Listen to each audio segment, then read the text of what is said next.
नमस्कार, पूर्वांचल धारा में आपका स्वागत है। भदोई से आफताब अंसारी की देखिए रिपोर्ट। रामजन्म के बाद झूम उठी अयोध्या नगरी, दी गई बधाई। नगर के ऐतिहासिक श्री रामलीला में कलाकारों द्वारा किया गया रावण जन्म, मेघनाथ दिग्विजय व रामजन्म लीला का मंचन। नगर मर्यादपट्टी में स्थित ऐतिहासिक श्री रामलीला में रविवार की रात कलाकारों द्वारा रावण जन्म, मेघनाथ दिग्विजय व रामजन्म की लीला का मंचन किया गया। लीला का सुंदर मंचन देख मौजूद श्रद्धालु भाव विभोर हो गए। इस दौरान ऋषि विशेश्रवा के 3 पुत्र हुए रावण, कुंभकर्ण, विभीषण। ये तीनों बड़े हुए तो ब्रह्मा जी के कठोर तप कर उनसे वरदान प्राप्त किया। रावण ने मनुष्य को छोड़कर किसी से भी न मरने का वरदान मांगा। कुंभकर्ण ने 6 महीने सोने का वरदान मांगा तथा विभीषण ने प्रभु भक्ति का वरदान मांगा। इस तरह अमरता का वरदान प्राप्त कर रावण लंका के राजा कुबेर को परास्त कर शासन करने लगा। फिर मेघदानव की कन्या मंदोदरी से विवाह कर लिया, जिससे मेघनाथ सहित अनेक पुत्र हुए।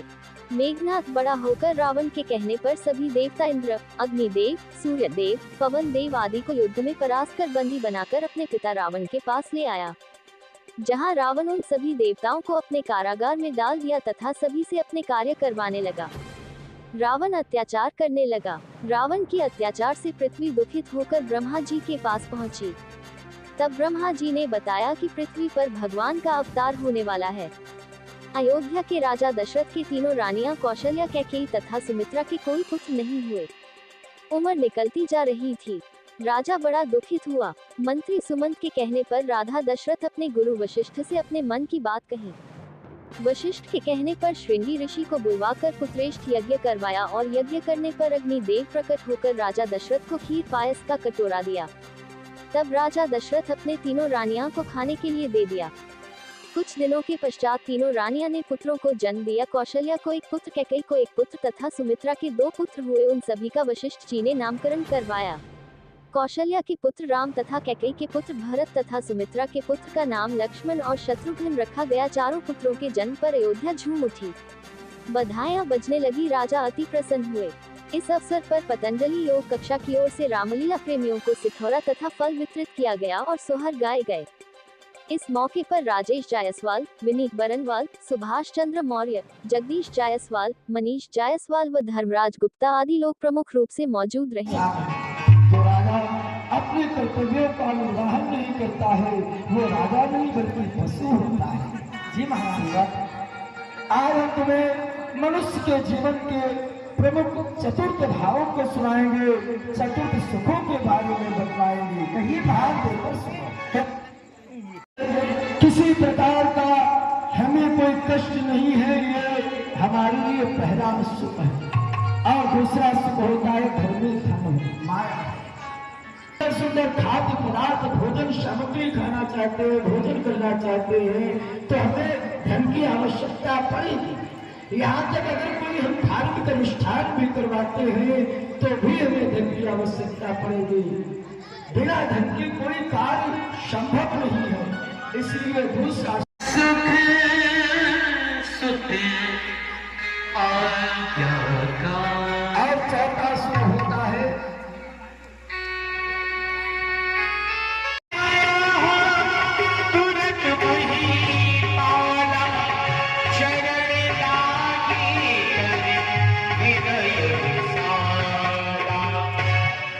दुख सुख सब गुरु ही सुनायो, कहीं वशिष्ठ बहु विधि समझाओ। करता हूँ मैं प्रणाम आपको, मैं आपको प्रणाम। आपने बड़ी प्रकार से बदलाए, परंतु जैसे ही चौथा सुख आया, आपकी जिह्वा रुक गई, आपका कंठ रुक गया, आपके शब्दकोश में शब्द कम पड़ गए, आप चौथे सुख का बखान नहीं कर सके। कहिए महाराज, ऐसा कौन सा चौथा सुख है जिस सुख से उस परमात्मा ने आपको वंचित रखा है? कहिए महाराज, कौन सा ऐसा सुख है जिसका आप वर्णन नहीं कर सकते? वो सुख है सुंदर काया दी है हमें, वो भी निरोगी है। अपार धन संपदा हमारे पास है, क्योंकि जहाँ से सूरज उदय होता है होता है।